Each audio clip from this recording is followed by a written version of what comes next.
বন্দর কিংবা করিডোরের মতো সিদ্ধান্ত এটা নির্বাচিত সরকার সিদ্ধান্ত গ্রহণ করবে বা এলে সিদ্ধান্ত হবে। সেই জন্য সামরিক বাহিনীকে ভিলেন বানানো হচ্ছে।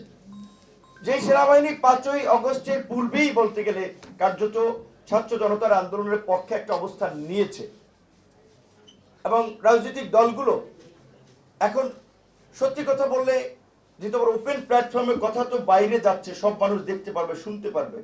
একজন সাধারণ মানুষ যেভাবে রাষ্ট্রকে দেখে, একজন রাজনৈতিক নেতা সে তো সেইভাবে রাষ্ট্র ওইভাবে সাদাসিধেভাবে দেখে না। তার অনেক কিছু চিন্তা করতে হয়। বাংলাদেশের একটা বিশাল প্রতিবেশী রাষ্ট্র, কথা বললেই তো হবে না তার সাথে আপনি যুদ্ধ করতে পারবেন। কি আছে আপনার? ঢাল নাই, তলোয়ার নাই, নিধিরাম সর্দার।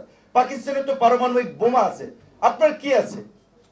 তাহলে আমাদের সেই ক্ষেত্রে যে কৌশলগত অবস্থানগুলো নেওয়ার প্রয়োজন, সেই ক্ষেত্রে এখন যে এই সরকারের অত্যন্ত যে দুর্বল ভিত্তি, দেশের মধ্যে 5ই অগস্ট কেন্দ্রিক একটা রাজনৈতিক ঐক্য তৈরি হলে এখন সেটা নানান কারণে বিভাজন তৈরি হয়েছে।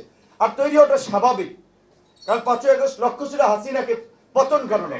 এখন হাসিনার পতন ঘটেছে, এখন সবাই যার যার পলিটিক্যাল আদর্শ নিয়ে কর্মসূচি নিয়ে রাজনীতি করবে। স্বাভাবিকভাবেই সবাই ক্ষমতায় যেতে হবে। আমার দল না পারলেও নতুন দল হলে আমিও চাবো আমি ক্ষমতায় যাই। তো কাজে এখানে একটা প্রতিযোগিতা থাকবে।